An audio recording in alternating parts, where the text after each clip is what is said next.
വലിയൊരു ഡെഫിസിറ്റിൽ പോയിട്ട് വലിയൊരു കട്ടിൽ പോയിട്ട് നമ്മൾ പഴയ പോലെ കാലറീസ് കഴിക്കുന്ന സമയം അല്ലെങ്കിൽ പഴയ പോലെ ഫുഡ് കഴിക്കുന്ന സമയത്ത് ക്രേവിങ്സ് വരിക, പിന്നെ നമ്മുടെ ഹങ്കർ മാനേജ് ചെയ്യാൻ പറ്റാതെ നമ്മൾ കൂടുതൽ ഫുഡ് കഴിക്കുക, അങ്ങനെ ഓവർ ഈറ്റ് ചെയ്തിട്ട് മുമ്പുണ്ടായിരുന്ന ബോഡി വെയ്റ്റോ അല്ലെങ്കിൽ അതിൽ കൂടുതലോ ഡയറ്റ് കഴിഞ്ഞിട്ട് ആ പോയിട്ടുള്ള ഫാറ്റ് റീഗെയിൻ ചെയ്യാൻ സാധ്യതയില്ല എന്നുള്ള ചോദ്യം എല്ലാവർക്കും ഉണ്ട്.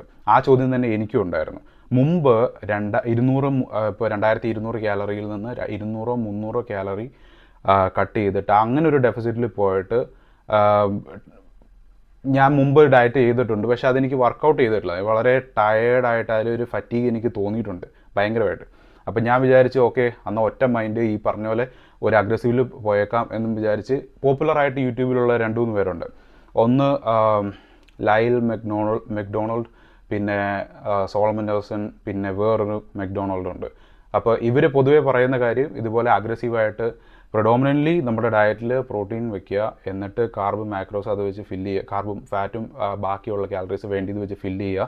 അപ്പോൾ ഒരു ലൈക്ക് 50% അല്ലെങ്കിൽ മോർ ദാൻ 50% കട്ടിൽ 2 ആഴ്ചത്തേക്ക് പോവുക വിത്ത് മിനിമൽ വർക്കൗട്ട്. അതാണ് ഈ പ്രോഗ്രാം എന്ന് പറയുന്നത്. വളരെ സിമ്പിളാണ്. അപ്പോൾ ഇതിൽ എൻ്റെ എക്സ്പീരിയൻസ് ആ ഡയറ്റിൻ്റെ സമയത്തും ഡയറ്റ് കഴിഞ്ഞിട്ടും ഹങ്കറിൻ്റെ കാര്യത്തിൽ എന്തായിരുന്നു എന്ന് നോക്കിക്കഴിഞ്ഞാൽ, ഡയറ്റിൻ്റെ സമയത്ത് ആദ്യത്തെ കപ്പിൾ ഓഫ് ഡേയ്സ് ഭയങ്കര ബുദ്ധിമുട്ടായിരുന്നു.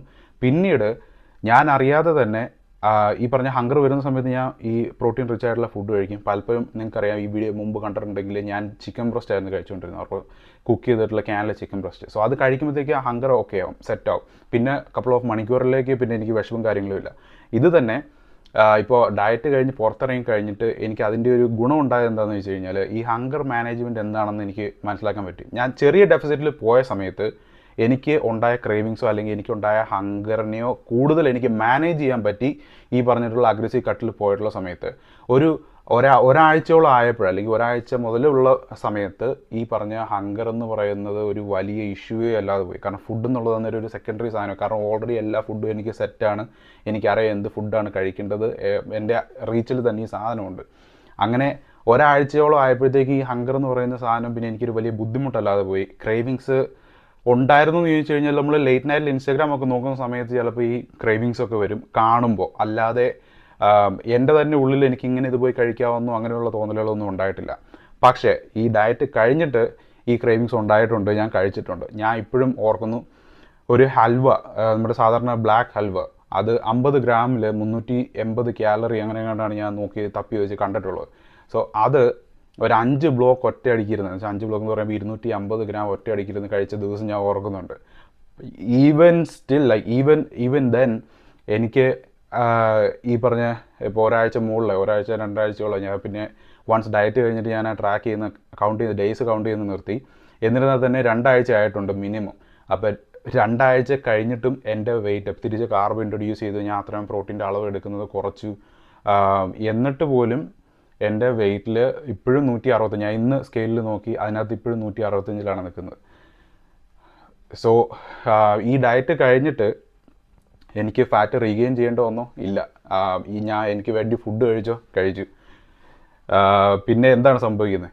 ഞാൻ ആഴ്ചയിൽ 3 ദിവസമാണ് ഓൺ ആവറേജ്. എൻ്റെ ഗോൾ എന്ന് പറയുന്നത് 4 ദിവസമാണെങ്കിലും 3 ദിവസമാണ് വർക്കൗട്ട് ചെയ്യുന്നത്. ഇതാണ് എൻ്റെ എക്സ്പീരിയൻസ്. പക്ഷേ depends on individual to individual ഈ സംഭവം വേരി ചെയ്യും. ചില ആൾക്കാർ എന്ന് പറയുന്നത് ചെറിയൊരു ഡെഫിസിറ്റിൽ കംഫർട്ടബിളായിട്ട് ഇരിക്കുന്ന ആൾക്കാരാണ്. പക്ഷേ ചിലരെ സംബന്ധിച്ച്, പ്രത്യേകിച്ച് എന്നെ സംബന്ധിച്ച്, എനിക്ക് ഈ ലോങ് ടേം 3 മാസം 4 മാസം ഇതുപോലൊരു ചെറിയ ഡെഫിസിറ്റിലെ ഗോൾ മെയിൻറ്റെയിൻ ചെയ്യുക എന്ന് പറയുന്നത് ഭയങ്കര ബുദ്ധിമുട്ടുള്ള കാര്യമാണ്.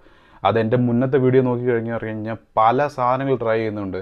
എനിക്ക് ഇന്ന ഒരു പർട്ടിക്കുലർ ഡെഫിസിറ്റിൽ ചിലപ്പോൾ കീറ്റോ റാപ്പും ചിക്കനും അല്ലെങ്കിൽ വേറെ ഏതെങ്കിലും വെജീസും വെച്ച് ട്രൈ ചെയ്യും, അല്ലെങ്കിൽ ബുറിറ്റോ റാപ്സ് ഉണ്ടാക്കും. കാരണം എനിക്ക് ഈ ഒരേ കാര്യം കൺസിസ്റ്റൻ്റ് ആയിട്ട് ചെയ്തുകൊണ്ടിരിക്കുന്നത് എന്ന് വെച്ചാൽ ഭയങ്കര ബുദ്ധിമുട്ടാണ്, പ്രത്യേകിച്ചും ഫുഡിൻ്റെ കാര്യത്തിൽ. റാദർ ഇതുപോലെ ചെറിയ ഒരു അഗ്രസീവായിട്ടുള്ള ഒരു ഷോർട്ട് പീരീഡിൽ കട്ടിൽ പോവുക, പിന്നെ ഒരു 2 ആഴ്ച 3 ആഴ്ച കഴിഞ്ഞിട്ട് പിന്നെ ഞാൻ കട്ടിൽ പോവുക. ലൈക്ക് അത് അങ്ങനെ റൊട്ടേറ്റ് ചെയ്ത് വർക്ക് ചെയ്യുന്നതാണ് കൂടുതൽ എൻ്റെ കേസിൽ ബെറ്ററായിട്ട് തോന്നുന്നത്. പക്ഷേ ഇതേപോലെ തന്നെ റാപ്പിഡ് ഫാറ്റ് ലോസ് ചെയ്തിട്ടുള്ള ആൾക്കാരിൽ അവർക്ക് പലർക്കും ഗുഡ് എക്സ്പീരിയൻസ് ഉണ്ടായതായിട്ട് പറയുന്നുണ്ട്. ഇതിനകത്ത് പഠനങ്ങളോ കാര്യങ്ങളോ ഒന്നുമില്ല, ഇതെല്ലാം സബ്ജക്റ്റീവായിട്ടുള്ള കാര്യങ്ങളാണ്. So if you wish to do so, അത് ഗോ അഹെഡ് എന്ന് ഞാൻ പറയും. അല്ലസ് ലൈക്ക് എന്തെങ്കിലും മെഡിക്കൽ കണ്ടീഷൻസ് ഉണ്ടെങ്കിൽ വേറെ സീൻ ആവുമായിരിക്കും. പക്ഷേ അതല്ലാതെ നിങ്ങൾ ഹെൽത്തി ആയിട്ടുള്ള ഒരു ആളാണ്, ചെറിയ രീതിയിലുള്ള ഡെഫിസിറ്റ് നിങ്ങൾക്ക് പറ്റില്ല എങ്കിൽ ഞാൻ സജസ്റ്റ് ചെയ്യുന്നത് ഈ പറഞ്ഞ രീതിയിൽ റാപ്പിഡ് ഫാറ്റ് ലോസ് ചെയ്യുക എന്നുള്ളതാണ്. ഇനി വൈകാതെ തന്നെ ഞാൻ വേറെ 2 വീഡിയോസ് ഇറക്കുന്നുണ്ട്. എങ്ങനെയാണ് എൻ്റെ സ്ലീപ്പ് ഡയറ്റിൻ്റെ സമയത്തും ഡയറ്റ് കഴിഞ്ഞിട്ടും എങ്ങനെയാണ് ഇമ്പ്രൂവ് ചെയ്തോ ഡിക്ലൈൻ ചെയ്തോ അതിൽ അഫക്റ്റ് ചെയ്യുന്ന കാര്യങ്ങൾ, പിന്നെ എൻ്റെ വർക്കൗട്ടിൻ്റെ സമയം എങ്ങനെയാണ് എൻ്റെ സ്ലീപ്പിനെ ബാധിക്കുന്നത് എന്നുള്ള വേറൊരു വീഡിയോ ഞാൻ പിന്നെ ചെയ്യാം. അപ്പോൾ താങ്ക്സ്.